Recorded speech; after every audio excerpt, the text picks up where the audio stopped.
took a no-hitter into the 7th inning. He allowed 1 hit, walked 1, struck out 11 in 7 innings. That's a great outing for Ray.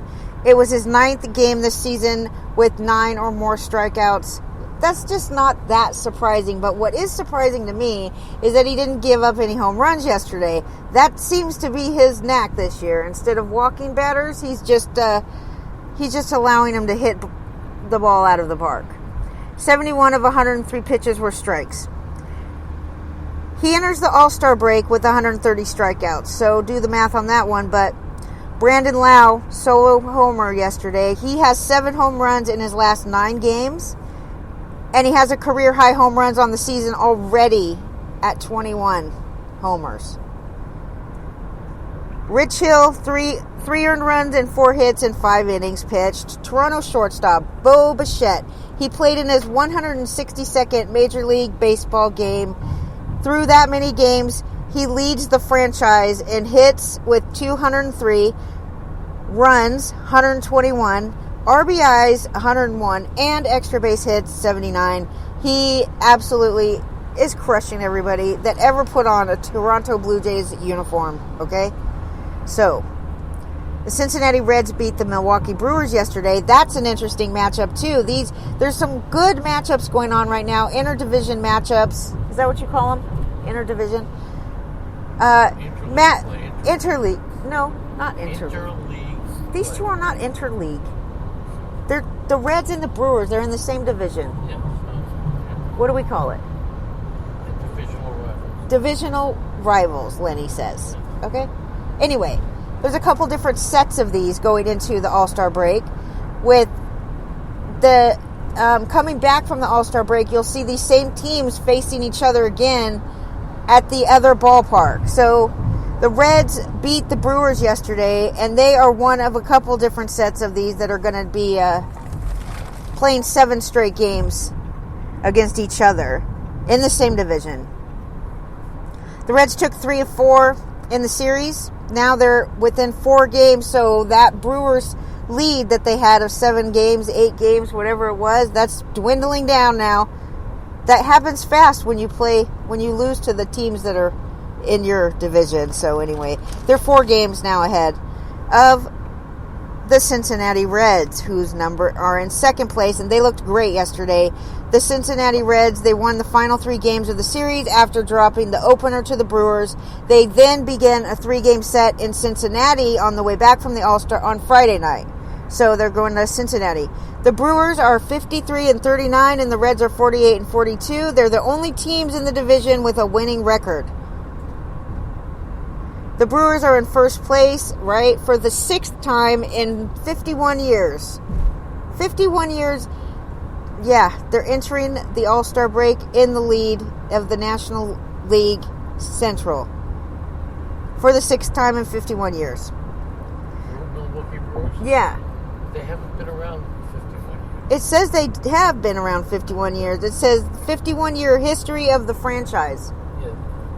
That's most of the Milwaukee Brewers. I get it. What were they called first? I don't remember. Were they called something else?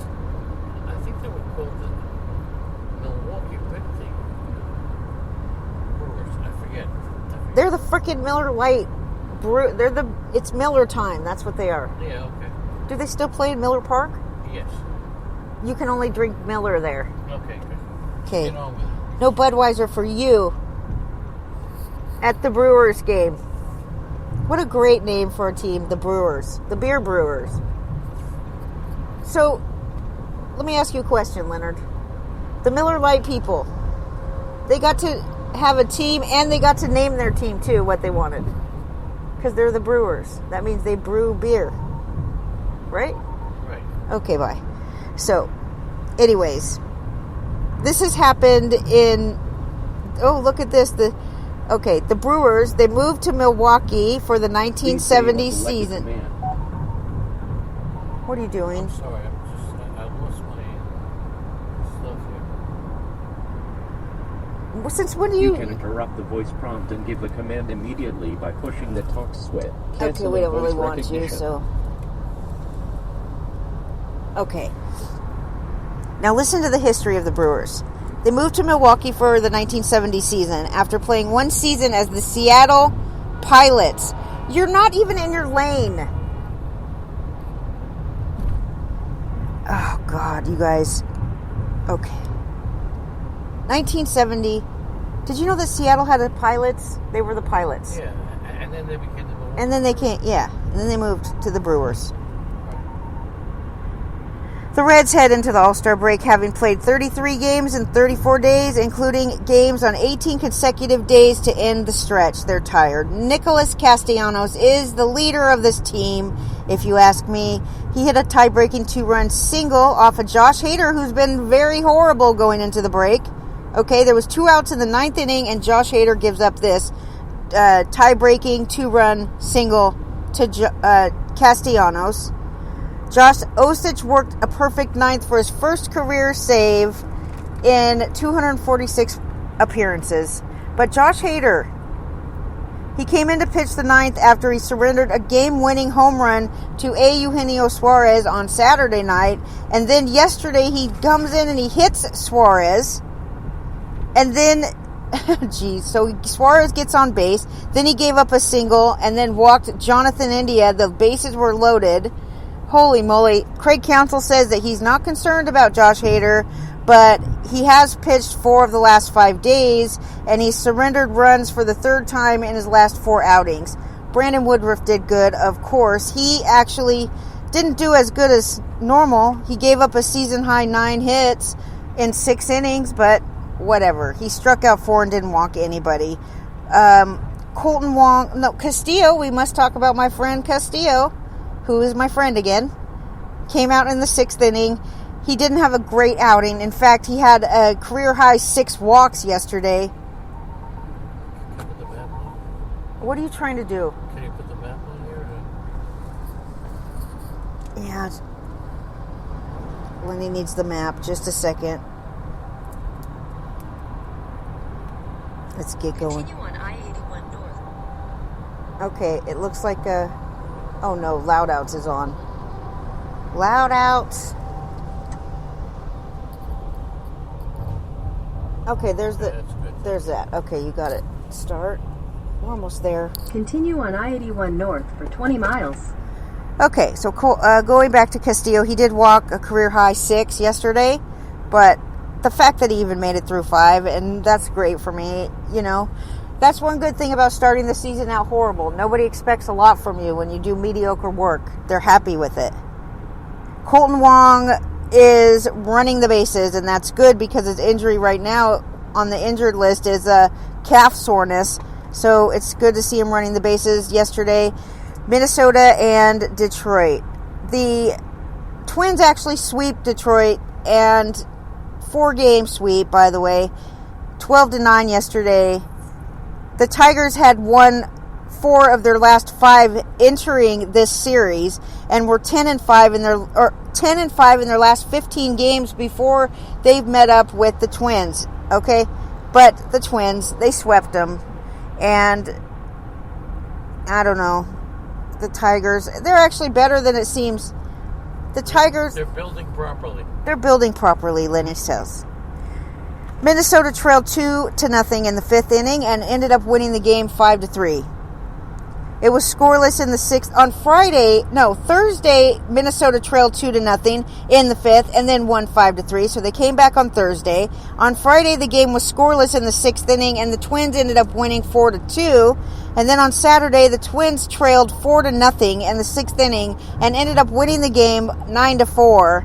Yesterday, the Twins scored 29 runs. Holy moly. Including yesterday, the Twins scored 29 runs after the 5th inning in this 4-game series.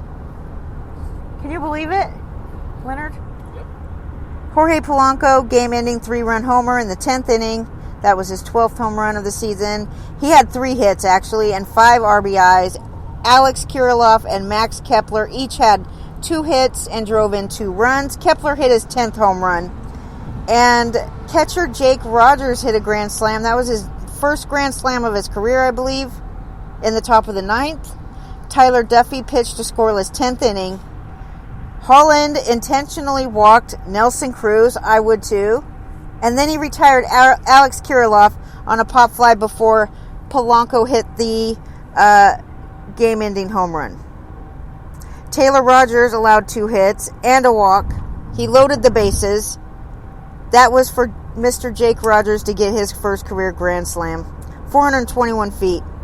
Akil Baddoo homered yesterday. Finally, it's about time, buddy. Where have you been? He drove in 3 runs. Josh Donaldson, RBI double, and an RBI single for Kirilloff. Jose Barrios, 7 innings. Again, this guy is just, I'm telling you, he's a good pitcher. I hope he gets out of Minnesota and he goes somewhere that he will be even better, like Toronto. He allowed 4 earned runs on 3 hits, walked 4, no bueno, 8 strikeouts, season high, 108 pitches. You know he's durable, so the Tigers didn't get a hit off of him until I'm serious, maybe he needs to be pulled out a little earlier than 7 innings, because they didn't even have a hit until there were 2 outs in the 5th inning. And then by the end of the 5th inning, the score was 4-0. So he gave up 4 runs, all 4 runs, 5th inning. Harold Castro, 2-out single, Zach Short, Jake Rogers, blah, blah, blah, blah, blah. Okay, Akil Baddoo. I like saying his name. All right. Wiley Peralta, we talked about him yesterday and on Saturday Baseball. 1 run allowed, 5 innings pitched. He was yanked out of the game after throwing 97 pitches. 6 Detroit relievers it took to get past that one, though. 6 relievers combined to allow 7 runs in the next 3 innings. So all the hard work by Peralta thrown down the drain. Nomar Mazara, he was scratched on Saturday because he had an illness. He was feeling better yesterday and was available off the bench. He should be good to go by the time it's ready to start up again. Nico Goodrum was scratched yesterday. He has a sore left calf. Who knows, but after Brian Jeffers fouling a ball off of his... Did he get it? He left in the 5th inning after fouling a ball off of his left... I don't have the next word, though, on this, so let's just make it up. What do you Testicle. think? His left ball. He fouled a ball off of his left ball. When he says testicle. Okay. Okay. All right. Chris Bassett allowed 1 run in 7 innings, and the Athletics beat the Texas Rangers 4-1. Matt Olson, home run. That's how he gets ready for the home run derby. He hits home runs. So that was in the 4th inning. He hit a home run. Did he hit 2 home runs yesterday? Homered leading off the 4th inning and with 1 out of the 6th inning. Whatever. He has 23 home runs on the season. He might have hit 2 yesterday. Jed Lowry and Sean Murphy hit back-to-back homers. That was in the 2nd inning. And the A's won consecutive games for the first time since mid-June, even though they're still contending, okay, in the American League West. They're still contenders, for sure. No doubt about it that this division is going to be very tight. And I'll say it again because I really think I'm going to be right about this, and everybody's going to think I'm smart. Seattle's going to be buyers? That's what I think. So... Lou Trevino, 14th save in 16 opportunities, and they might even be interested in a closer. Oakland. Do they ever even purchase players? I don't think I've ever seen them spend money on players, though. They hit 8 home runs in 2 days and had back-to-back home runs in the 2nd inning, both games. Alrighty. Nick Solak, he was in a 10 for 55 slump, batting 9th now. That's horrible. Only the 2nd time this season that he batted 9th, but man, he's been borderline. I mean, you almost had to bench this guy if you have him on your fantasy team anyway. He got a double yesterday and an RBI with that. Kobe Allard, 2 and 6 now. George likes him. George was saying yesterday that he thinks he's a pretty good pitcher. I'll believe George because I think he's pretty smart. But